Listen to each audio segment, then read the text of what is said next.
Olá! Cearense rezar pedindo chuva a São José é tradição. Paulista, mineiro e brasiliense implorar por água a São Pedro é coisa nova. Parece brincadeira, mas a crise hídrica que o país vive é um problema sério para a economia. Afeta diretamente a produção agropecuária, ponto forte das exportações do país, a produção mineral e a indústria, sem falar nos cidadãos que usam a água para as suas atividades diárias. Nesta Agenda Econômica, nós recebemos Sérgio Airi Moraes, o homem de planejamento de recursos hídricos da Agência Nacional de Águas, a ANA.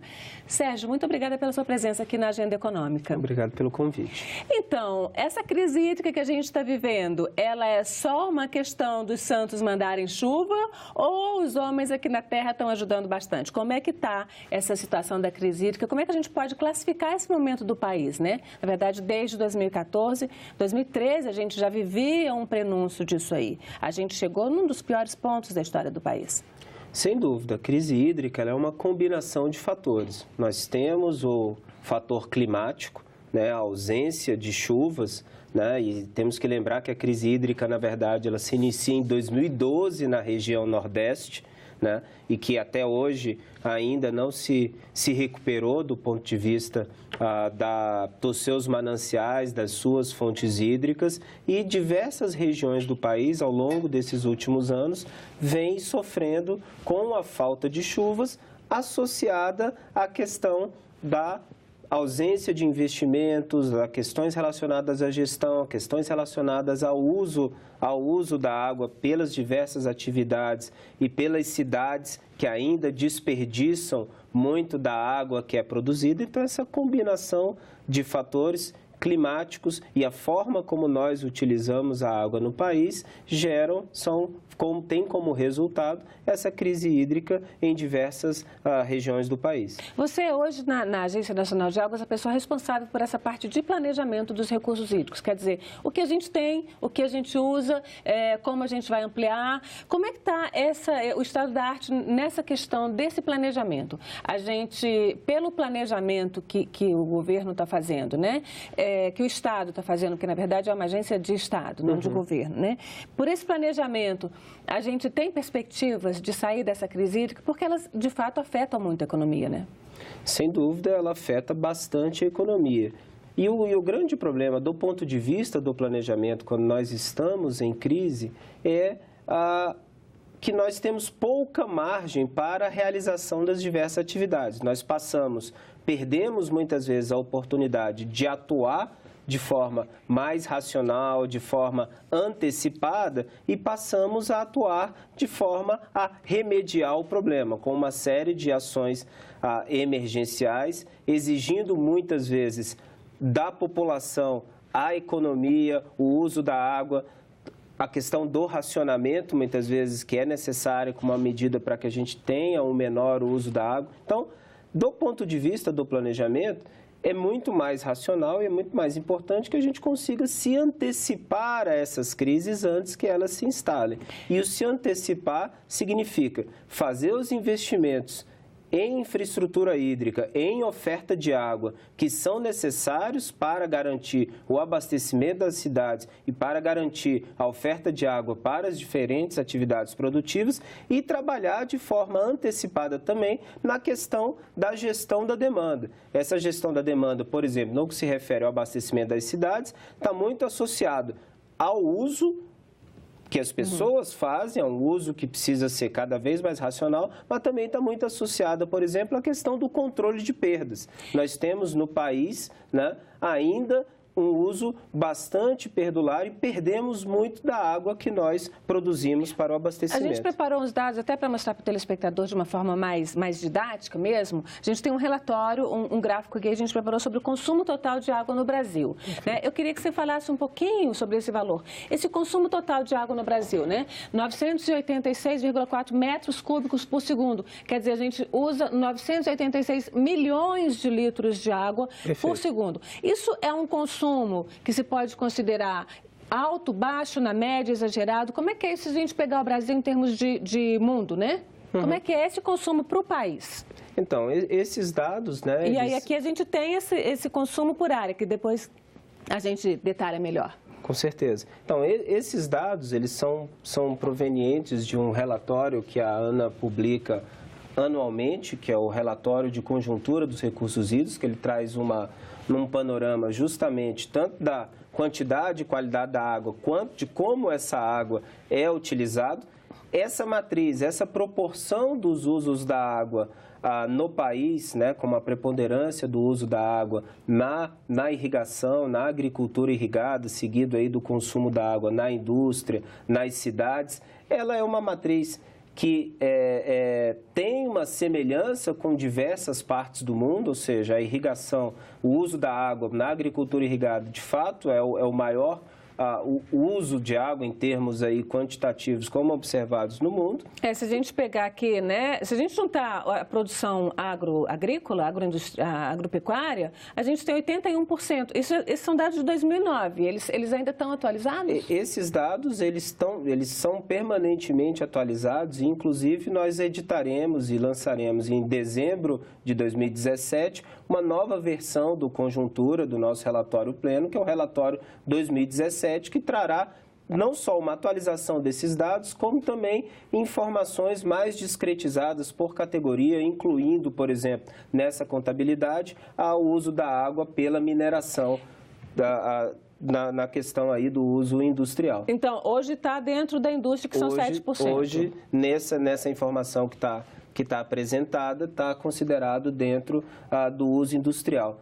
Mas uma questão importante, quando nós avaliamos a questão dos nossos usos, é entender que no país nós temos uma diversidade do ponto de vista regional, do ponto de vista da oferta, muito grande. Então, esses usos, em termos médios, são compatíveis com o tamanho do país e com as nossas atividades econômicas. A grande questão, né, que ela é um fator que agrava, por exemplo, a questão do nosso balanço hídrico e a gestão da crise, é a disponibilidade hídrica e a oferta de água bastante diversificada no nosso território. Então, essa demanda está muito concentrada nos locais do país onde nós temos menor oferta. E isso causa um desequilíbrio no nosso balanço hídrico e é um dos fatores que acabam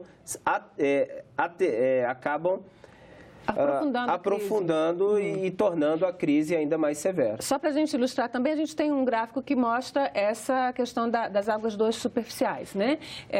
Bom, tá aí, é o que todo mundo sabe, está dado, né, em termos de água no país, quase 70% na região norte, 7% na sul, 6% no sudeste, centro-oeste 16%, nordeste 3%. Então, assim, tem questões graves, né? Porque a maior parte da população está no Sudeste, Sul e Nordeste, né? Todos que é onde tem aqueles menos. usos, né? O uso da água para irrigação, etc., está todo concentrado aqui na região oeste do país e a nossa disponibilidade está toda concentrada aí, como a gente consegue visualizar no mapa, na região norte do país. E isso é um desafio adicional do ponto de vista da gestão da água no nosso país. Importante também esclarecer que existe uma diversidade também do ponto de vista temporal, ou seja, nós não temos uma quantidade de chuvas, uma expectativa do nosso regime de chuvas distribuído regularmente ao longo dos anos. As estações de chuvas, elas são diferentes nas diversas regiões do país. Então, né, nós temos uma música famosa, por exemplo, do Tom Jobim, né, que são as águas de março fechando o verão, mas as águas de março, elas fazem sentido para quem mora na região, na região sudeste, na região centro-oeste do país. As águas de março não fecham o verão do semiárido, não fecham o verão da região norte. O nosso semiárido, ele tem basicamente duas estações muito bem definidas. Uma que nós temos certeza que não vai chover. A outra em que talvez chova. Qual é a que a gente tem certeza? E o problema da crise hídrica no país é que nessa estação em que talvez chova, nos últimos anos na região Nordeste, não choveu. Na região Norte, antigamente, a gente tinha certeza que ia chover todo dia, mas hoje também já não está mais. E também nós estamos convivendo com situações de seca também na região Norte, na região Sul do país. Então, é um fenômeno generalizado e nós temos que aprender a conviver, aprender a antecipar, a realizar os investimentos que são necessários, a fazer a adequada gestão da demanda, de forma que a gente possa ter um processo aí mais eficiente de uso da água e poder conviver e ter maior capacidade de resistir a esses fenômenos climáticos que vão acontecer cada vez mais. Importante, aliás, duas coisas fundamentais, que é investimento e planejamento e investimento, Perfeito. né? Como é que estão os investimentos hoje? Quanto é que o país está investindo por ano, né? E em termos de geração, né, de água, obviamente que isso quem faz é a natureza, mas quando a gente diz geração de água, né, para o uso humano, essa possibilidade de captação, questão de armazenamento, né, que são as barragens, a gente tem também a energia elétrica do país, depende da água. Sim. A gente teve esse modelo de grandes barragens. Como é que está o gerenciamento desses recursos e essa questão de investimento? Hoje o Brasil tem investimento, está tendo investimento suficiente? Quanto é que está isso? Então, os investimentos têm sido feitos ao longo dos últimos anos, mas não no ritmo que seria o necessário para que nós pudéssemos estar melhor preparados para essa questão das variações, das incertezas climáticas e das ausências de chuva. A ANA editou, só a título de exemplo, um estudo em que ela fez um amplo diagnóstico, por exemplo, da questão da oferta, da garantia da oferta de água para todas as cidades do país. E esse estudo revelou que cerca de 1/3 da nossa população vive em cidades em que precisam de investimentos em novas fontes hídricas. Mesmo considerando uma gestão da demanda, um controle de perdas, novas fontes hídricas são necessárias para a garantia do abastecimento dessas cidades. Alguns desses investimentos, desde a época da divulgação desses resultados, que são de 2011, foram feitos. Mas boa parte desses investimentos não foram. E são feitos, muitas vezes, em caráter emergencial, a partir do momento em que a crise se instala. E executar investimentos estruturantes de forma emergencial, certamente não é a maneira mais adequada de se preparar e de se executar obras dessa natureza. Elas vão ficar mal projetadas, caras e podem ficar também mal executadas? Sem dúvida, nós temos um risco maior, né, de que ela não atenda ao objetivo estruturante para o qual ela foi planejada. Agora, a gente está aqui no DF, né, no centro do Centro-Oeste, no centro do Cerrado, e a gente está vivendo hoje uma crise severa, né, de racionamento de água, 2 dias por semana, praticamente. Mas isso foi anunciado, eu estava dando uma olhada para preparar esse nosso material, isso foi anunciado por todas as agências, a ANA, pela Agência Ambiental do DF, pela Agência de Águas. Isso foi anunciado lá em 2014, que se nada fosse feito em 2018 faltaria água. A falta de água se antecipou em um ano aí. Como é que está isso para o restante do país? São Paulo teve uma crise tremenda ano passado, mas que começou também em 2012.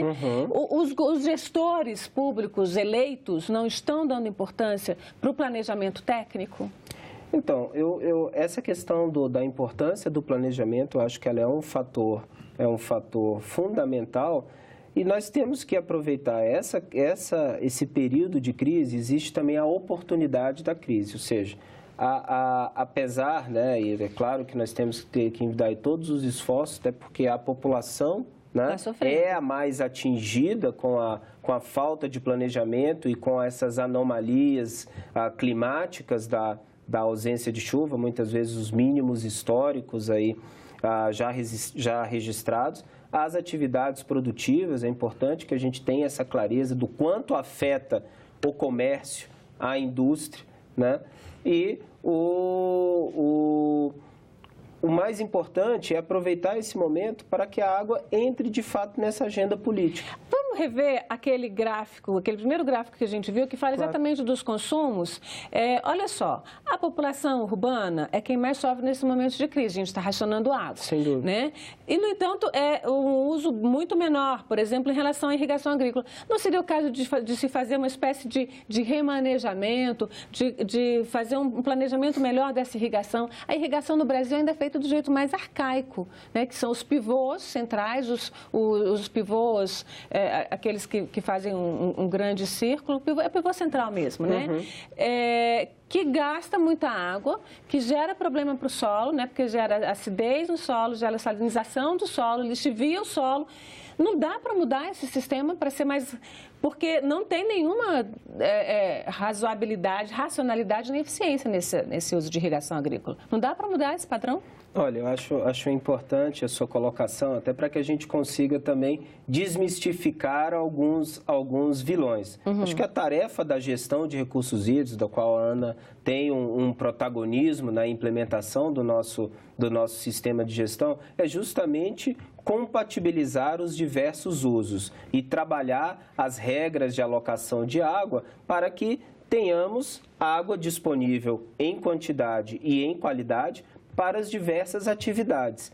Recentemente, nós editamos um documento que chamamos de Atlas Irrigação, em que traz um panorama completo do uso da água para essa atividade agrícola. E nós temos vários exemplos de um uso eficiente da água na irrigação. Então, sim, a irrigação ela é muito importante do ponto de vista da produção, da atividade agrícola, da importância na economia, no desenvolvimento do país. E nós temos que entender que a gestão da água, a água não pode ser também encarada como um gargalo para o desenvolvimento, e sim como um vetor para o desenvolvimento. É nossa tarefa, é nossa missão institucional trabalhar para que ela seja utilizada racionalmente. E nós temos, no ponto de vista do uso da água agrícola, nós temos uma série de avanços tecnológicos, da modernização do uso da água na irrigação do país,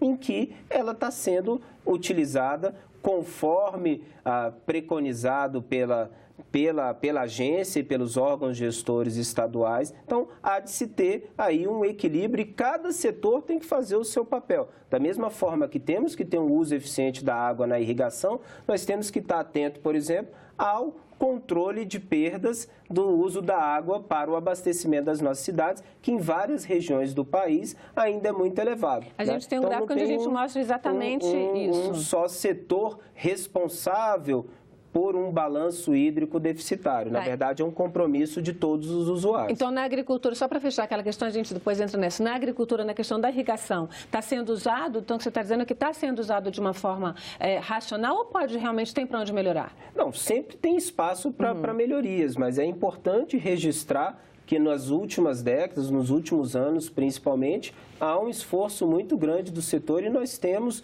no país, em diversas regiões, boas práticas e locais em que a irrigação tem atuado de forma bastante moderna e bastante eficiente, até porque a questão da eficiência, ela pesa no bolso do produtor e ele tem sim o interesse em fazer um uso cada vez mais racional da água, porque isso é menos energia, é menos gasto e ele vai ter certamente um retorno maior na sua atividade. Você está falando aí da questão econômica, a gente vai passar rapidinho para esse assunto que é a questão do PIB verde e aí a questão da água, né? do cálculo do valor da água. Mas antes vamos ilustrar aqui essa questão do desperdício de água. É isso mesmo? 50,8% da água para uso no norte é desperdiçada, 45% no nordeste, que não tem água, mas desperdiça 45%, ou seja, 37% da água tratada no Brasil é desperdiçada. Esse número